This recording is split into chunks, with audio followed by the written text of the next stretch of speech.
Well, welcome everyone to the American Innovator. This week we have a very special guest, Jacob Stoller, who wrote the new book, The Lean CEO. Welcome, Jacob, to the show.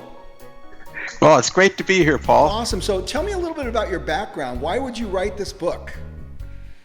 Well, it's a long story, Paul. I've been a writer for about 10 years now.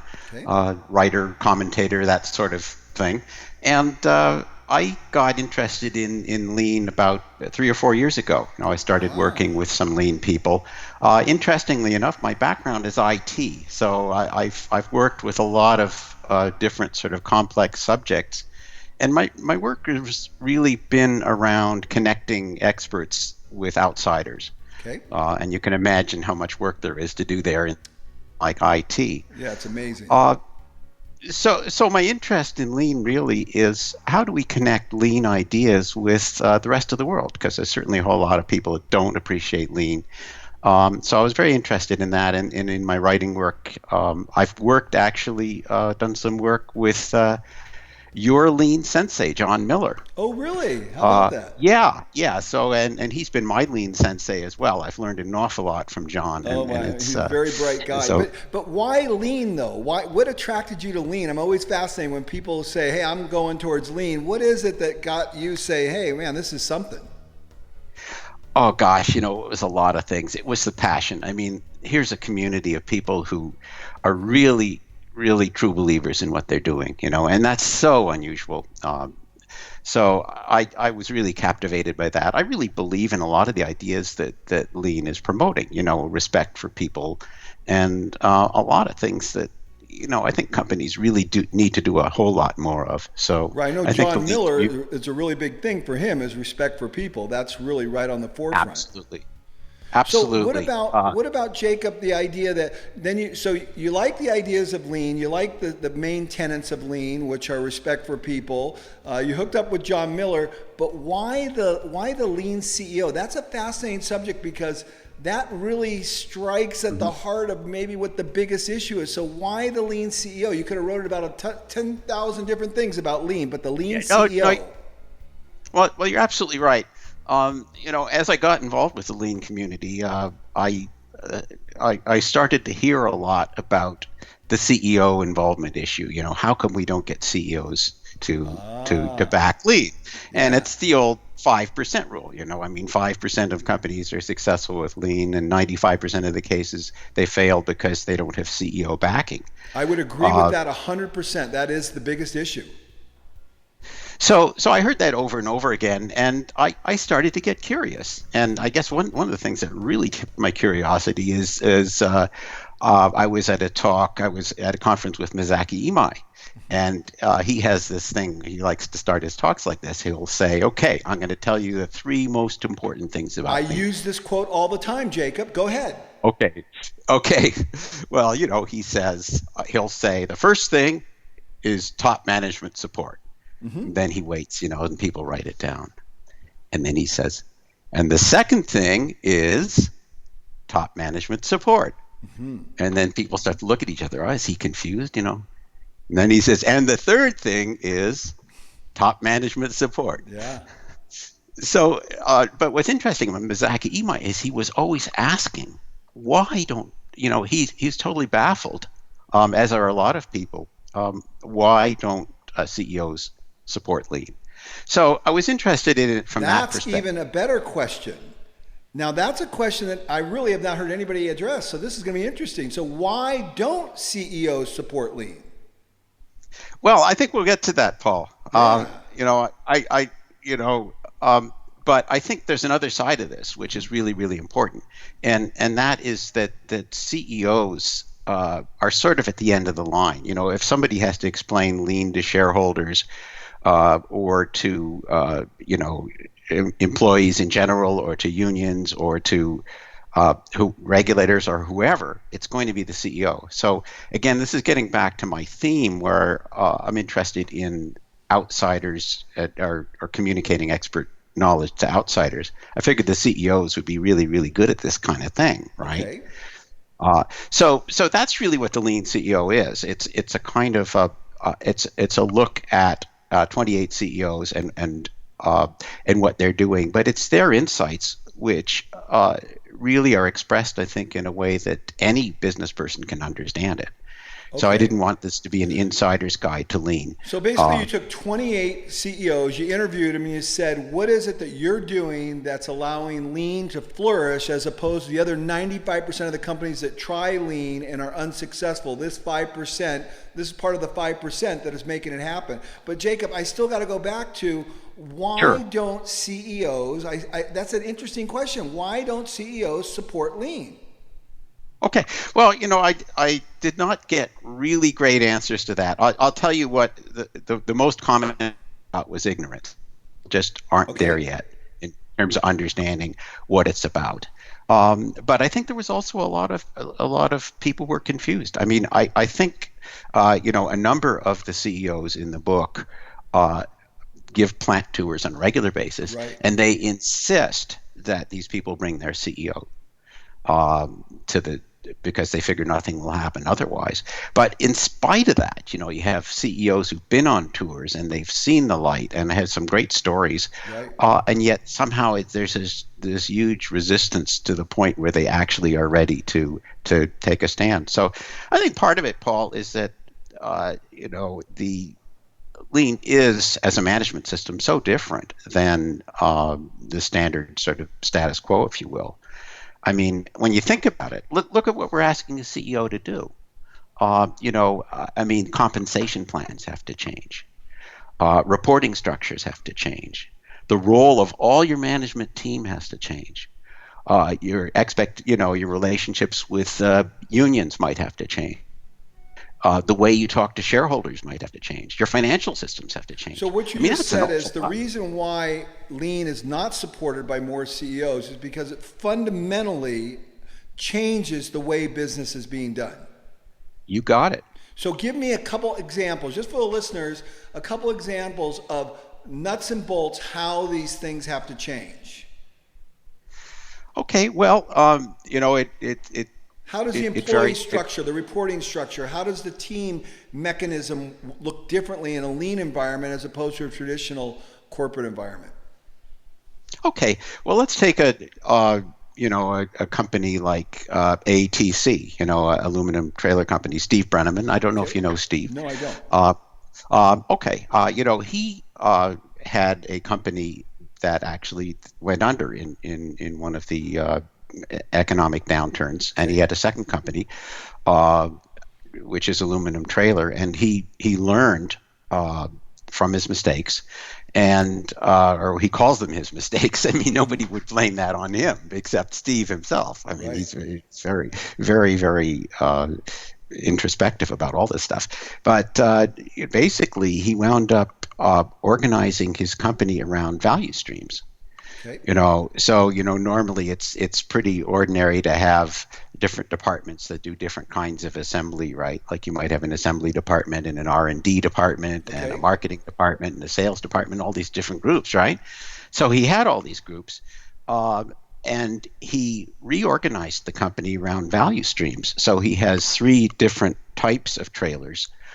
He has sort of the standard issue, if you will, sort of the more sort of high volume products, and then he Right. has the highly customized one, and then ones, and then he has the sort of in between.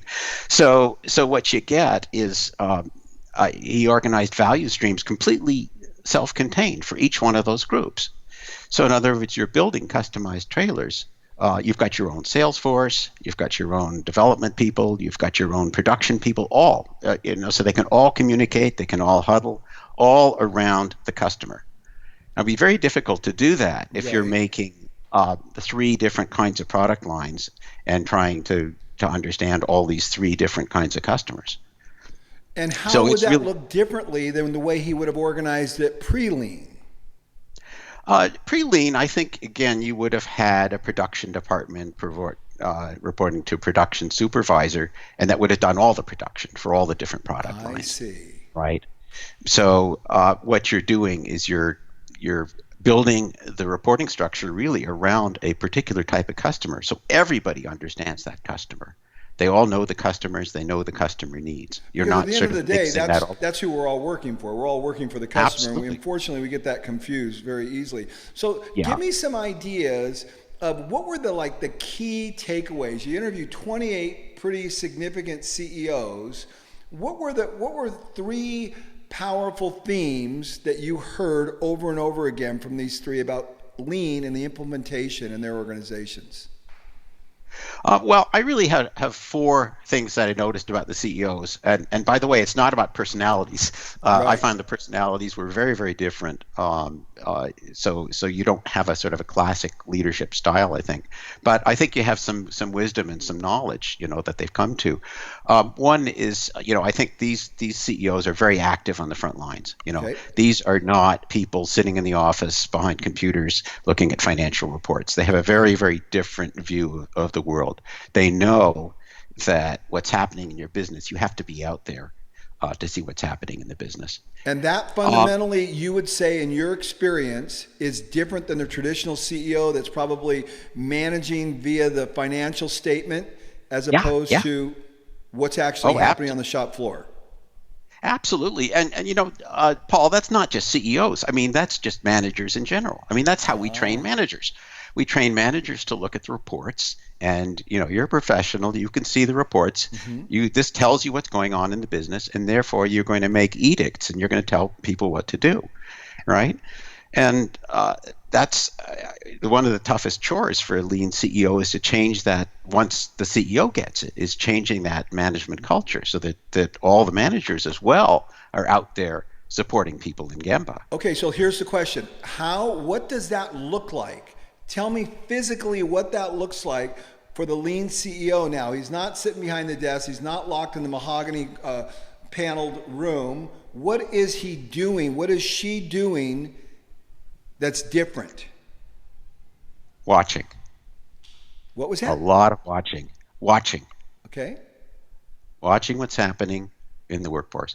Because, the precept here is that the reports aren't telling you what's going on in the business. You have to find out. So it's find out for yourself. Oh, I see.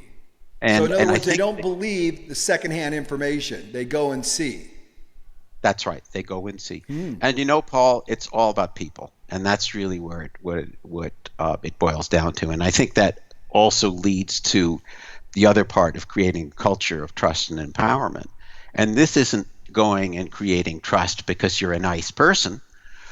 This is going and creating trust and empowerment because this is the way you're running your business.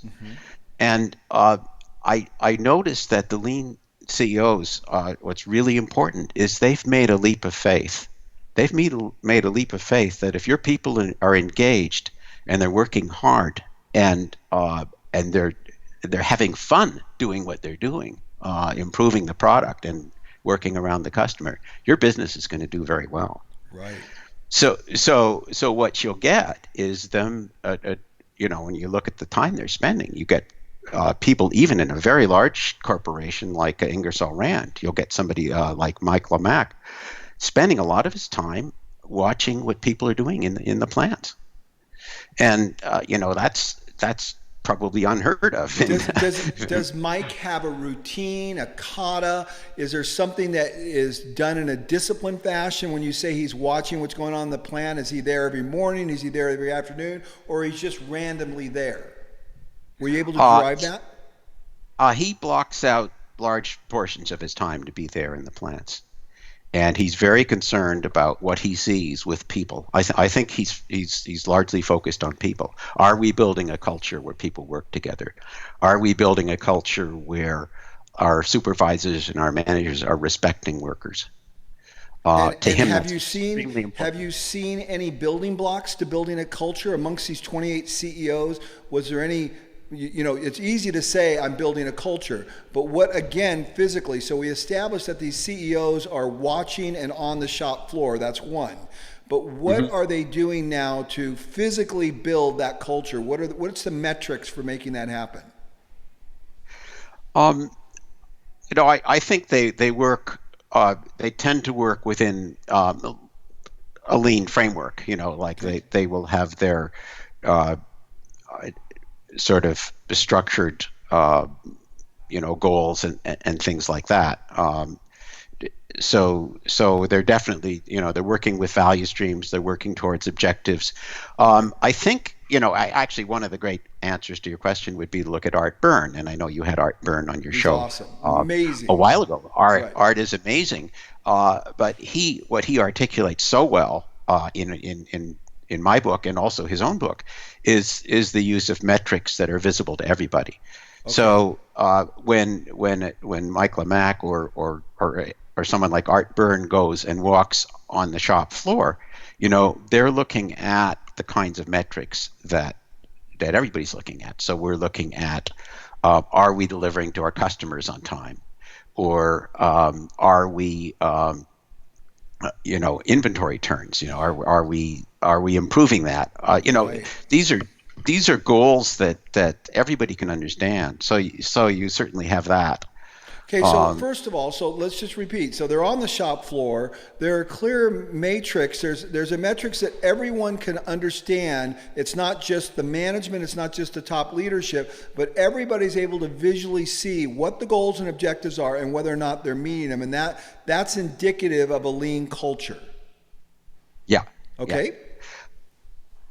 Yeah, I think that's part of it. Yeah, I mean, as you know, lean culture is, and you're there every day. Right. So, but I think there's many aspects to that, and certainly, when I think of the CEO on the shop floor, I certainly think of looking at the metrics, looking at the continuous improvement. I mean, you have Kaizens. Some CEOs are participating in that. Some less so, but I think they all find their ways to support. Okay. So when you say that, Jacob, are you saying that some of the 28 that you interviewed were participating in the Kaizen events and the continuous improvement on the shop floor? Some were more, some were less. Is that correct? Mm-hmm. That's correct. Yeah. Right. And how important do you think, after writing this book, interviewing those people, how important an ingredient is that? They've got to be there on the shop floor. There's got to be clear metrics that they can see and everybody else can see.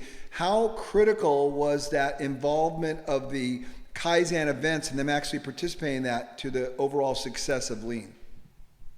I think it's absolutely essential. I mean, you have to have, for Kaizen to really work, it has to be supported from the top, and that was certainly came out here. So whatever role the leader chooses to take, I think the idea is the support. And I just the question I'm getting at, though, Jacob, is the word support, because as you know, I deal with CEOs all over the world. Yeah. I'm engaging top CEOs and top companies on the lean question. Right? Mm-hmm. Okay. And I think there's a disconnect on the word support. Support in most CEOs' mind is, this is a really good idea. We need to do this. Let me go hire some consultants so we can implement this in our organization and make sure that my middle management and my managements that report to me are implementing this. This is 95% of the CEOs that I engage. This is their interpretation of support for Lean. Yeah. Okay. I see where you're coming. I see what you're getting at, Paul. Sure. Yeah. And frankly, it's BS. Of course, of course. No, the CEO has to actively lead. I guess what I was saying with the more and less was not a lack of support in some cases. What I was really getting at is how they participate in Kaizens. And for example, there's some CEOs that figure, if I get into a Kaizen, it's going to sort of mess it up. So I want to sort of stand back and let those things happen. Some of them get right in there and do it. Some of them find a way to sort of be a part of the Kaizen without sort of intimidating people, without seeming like they're the boss. And I think if you read the book, when people read the book, you'll see some of these different examples of how the CEOs establish the kind of the role where they are supporting it physically and actively, but they have to do it in a way that maybe doesn't disrupt the process. Right. And so can you give me an example or a story that somebody told you, one of these Cs told you, on how they did that? Because I know I'm a boss, and sometimes we can be intimidating and overbearing and everything else. So how, Yeah, I think this is the nuts and bolts that my listeners want to hear is, how did they do that and not break up the momentum that the event could potentially have? Yeah. Well, just some examples. I mean, I'm thinking of, PLZ Aeroscience, Ed Basinski, the CEO. He participates in Kaizens, but he says that, and he, by the way, he's an absolute believer. He says to see what's going on in the business, you have to participate in Kaizens. He sees that as the boot camp. But what he does is he says he has found a way to get in. He says, when I'm in a Kaizen, he said, I'm not the CEO. I just become another peer. That's good. Yeah. So that's the way he does that. So some in other other people words, he can't bark out any orders or any edicts on how things are going to be done. That's right. Yeah. Good. I like it. He says he's a very different role. Now, somebody like Bob Chapman, who's enormously effective at instilling a culture of respect for people, does not participate in Kaizens. His focus is on the culture and making sure that people are being respected, and he's very, very present in the workforce, and making sure that the Kaizens take place and that all the support is in place. But he looks more at the report outs. He'll look at the reports and what people are saying, and make sure, and he'll ask questions like, how do you feel about doing this? How has this changed your life? Because he really wants to see that, the pathos, the kind of the emotional connection with the Kaizen. So he looks for that much more. And then it begs the question: if he wants to see that emotional engagement, that apostolistic or apostle type attitude, what does he do? What does she do to facilitate that it happens? I think they find their own ways. It's pretty personal, right? So I don't think there are any, and that's what I found interesting about the book. Right. I mean, there really aren't any hard, fast rules. Some of the CEOs worked in Art Byrne fashion and were the primary sort of prime mover of the whole lean situation. Right. I know Jim Lancaster. Right. I quote Jim all the time. Jim's incredible. Yeah. Yeah. Now he is, very, very much hands-on, making the thing happen. He tells in the book about how he put on his, when they got to a sort of a plateau and they needed to get better, he put on his steel-toed shoes and went out and spent a year in the plant, sort of relearning and refocusing on Kaizen and lean and getting involved with that. So, it's a wonderful to see how everybody finds their own way of doing this. These CEOs are people, and I think there is not there's not a guidebook for how to be a lean CEO.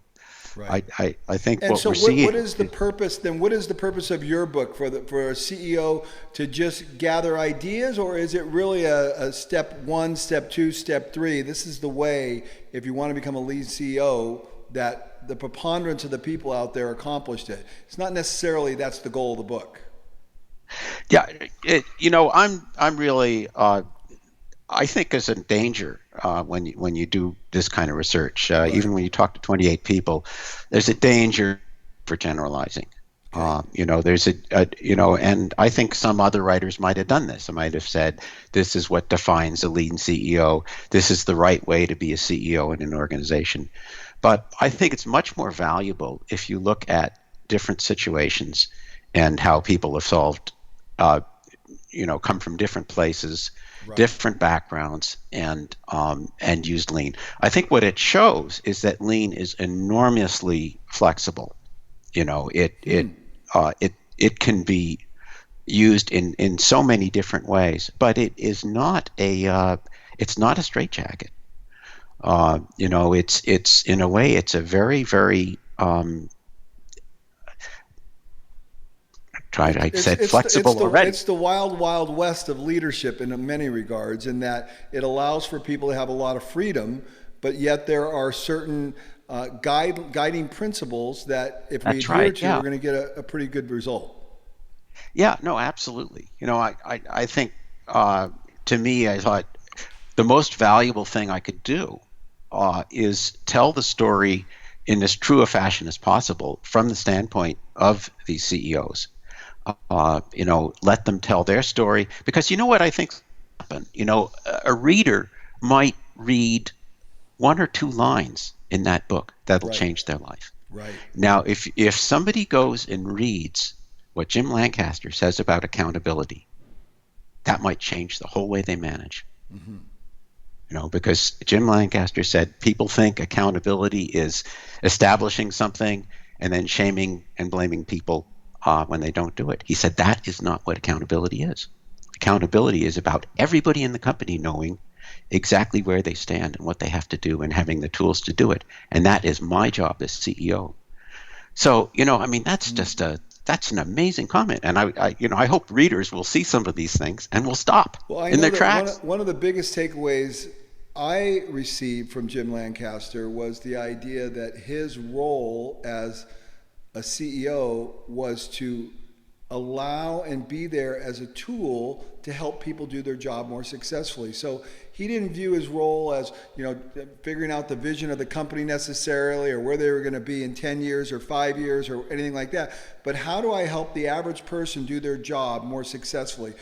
What do I bring to the table to make them positive about their job, as he describes it, tapping on the steering wheel when they're driving home and say, this is the way my workers should feel. They should feel like, wow, this is a great place to work, and Jim's there supporting me 100%.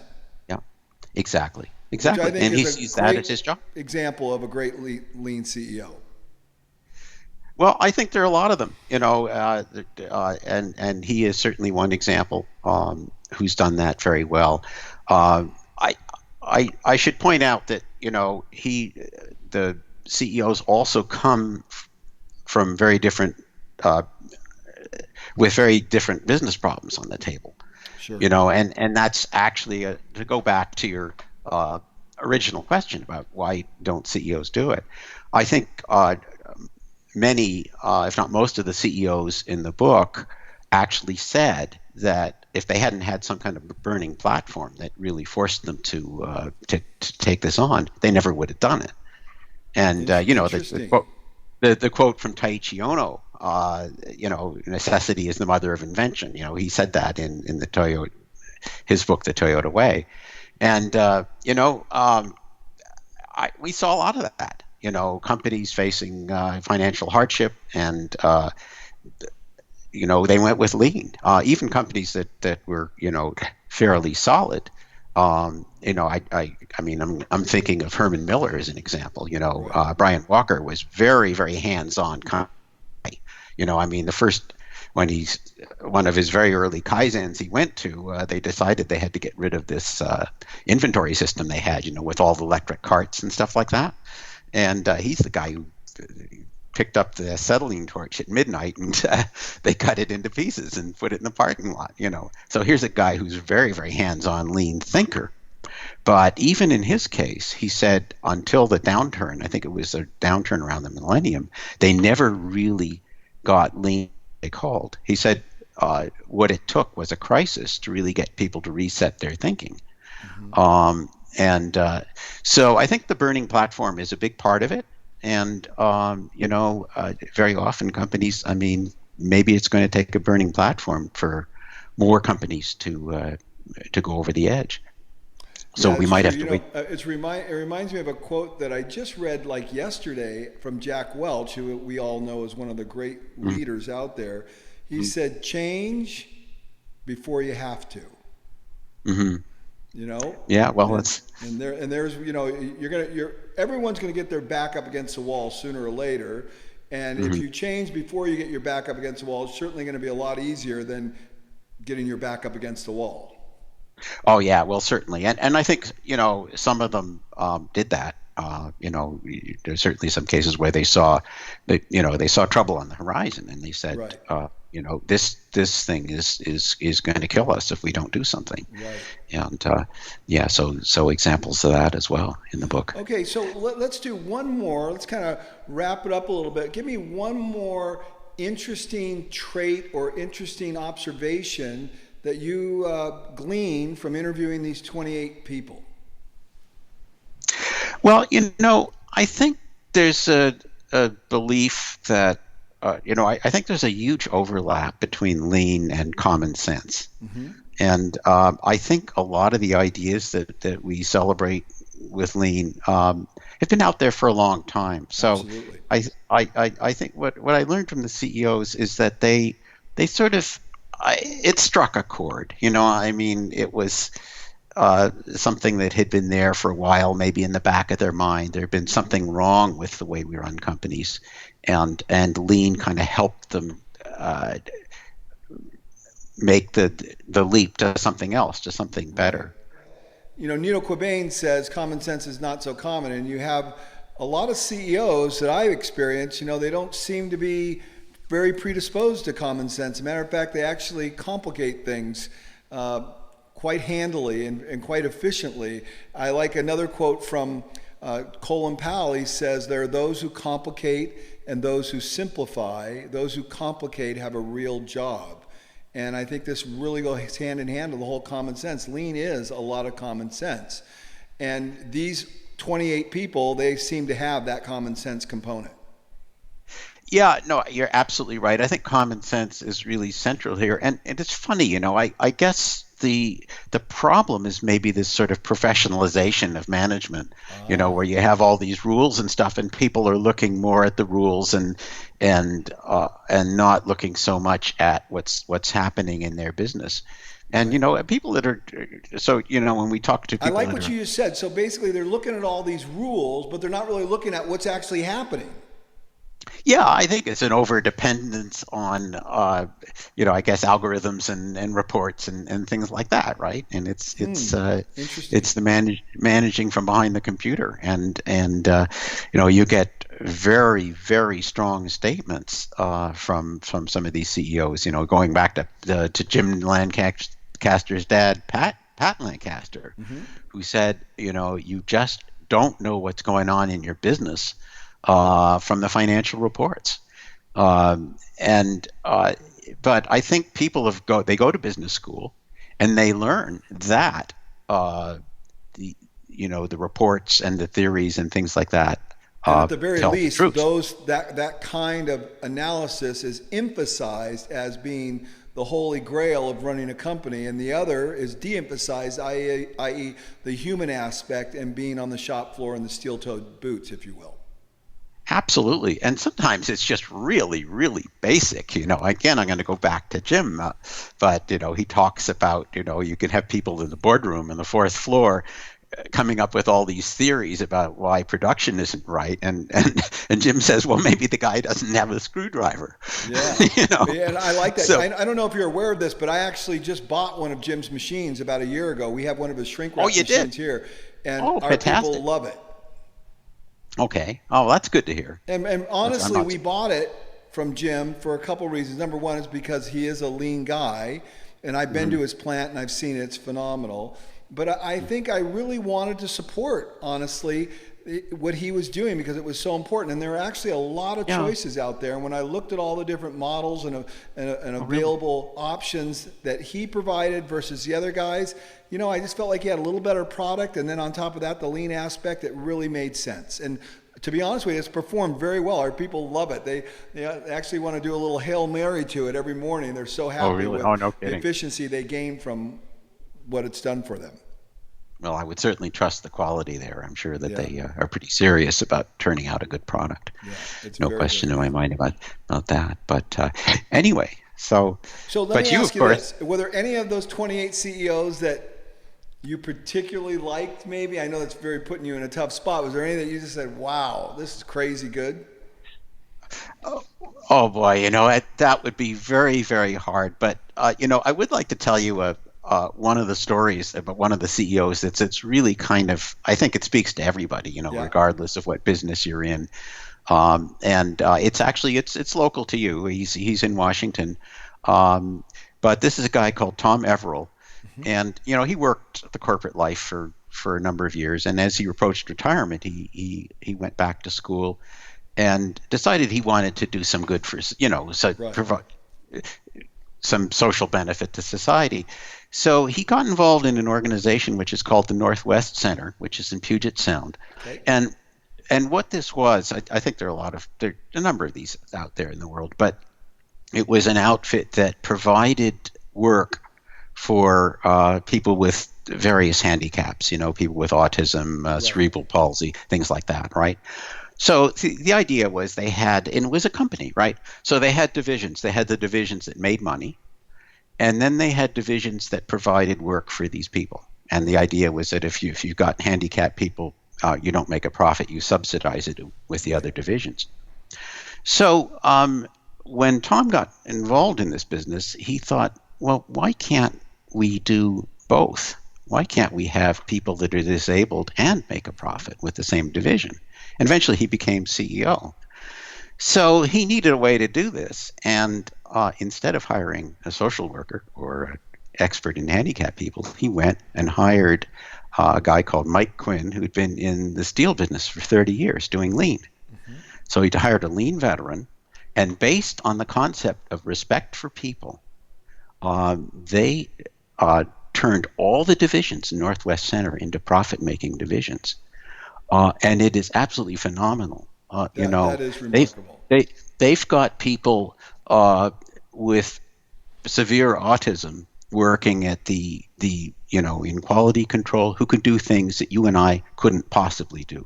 We're talking about tens of thousands of products with zero defects. I mean, zero. And their revenue, by the way, went in the last 3 years, I believe it increased by 500%. That's crazy. So, and you ask Mike Quinn, and Mike's interviewed in the book, what did you do differently from typical lean? And he said nothing. We just followed lean, and this is the way it works. So it's just amazing. And these workers who we call disabled are not only doing the work, they're coming up with suggestions. They're improving things in a way. I don't doubt that at all. They're finding things that you and I would not see. So, I mean, this is just... Exactly. We had disabled people that work for us as well. And one of the things we observed when we saw that was that they made things so much easier to do than what we would tolerate. Right? Because they had a problem with one hand or they had some disability, right? So the process had to be refined so they could accomplish it. And it turned out that the average person enjoyed doing it much more because the process was refined. And we just tolerate the waste or the awkwardness of many processes where we learn to move at a whole different level because of their perspective. Yeah, no, I believe you. It was like super lean, if you will. And it's all about respect for people. Do we really respect people? Do we really think that people can actually do amazing things if we give them the opportunity? Yeah, and I think you're absolutely right. That is the core tenet of the whole thing. And if you're a little bit obsessed with yourself, you're going to have a hard time thinking somebody else might have potential. But if you think that, if you approach it humbly, I think the potential for you to really grasp hold of the respect for people tenet is there. I think it's a wonderful lesson for all of us. Absolutely. And lean is just it's a wonderful way of running a company. Yeah, well, I just think it goes back to the whole thing. It really is just common sense. So the book is available April 10th, is that right? Or is it available now? April 10th. Okay, April 10th. It's available April 10th, yeah. And where's everyone going to get it? Well, of course, it'll be there on Amazon. People can pre-order now, I think, if they want. You can learn a little more about it on my website, which is my name, jacobstoller.com. Okay. So, and that's where I am on Twitter and those sorts of things. And what about the audio? Did you happen to record an audio version for people like me that listen to all their books? Not yet, but I'd love to do that. I'd love to do that, Paul. I'm hearing it more and more when I tell people about the Audible thing. People just say, "Oh, I listen to everything on Audible." You know, I listen to it on the way to work, I listen to it going home, I listen to it working out. So it's become a pretty popular and effective tool. Yeah. Oh no, it's a great. So get tool. into the recording studio quick. I will. Okay. I will. All right. Well, Jacob, I really appreciate you taking the time to be on the American Innovator. Fascinating book, fascinating concepts. I'm so happy that you addressed the issue, because it's really one of the main issues that I hear over and over again. People say my CEO's not engaged. They just delegated it down and it doesn't work. And I think when more CEOs realize how powerful this is, I think maybe we might take it from 95% that don't do it to maybe 10% that are doing it now. And hopefully your book will be the catalyst to make that happen. Well, I certainly hope so. I think you people in the lean community are doing wonderful work, and would love to see this book further that. Yeah, well, I think it has the potential for sure. Thank you so much. Okay, well, thank you so much. Okay. It's great to be here. Bye.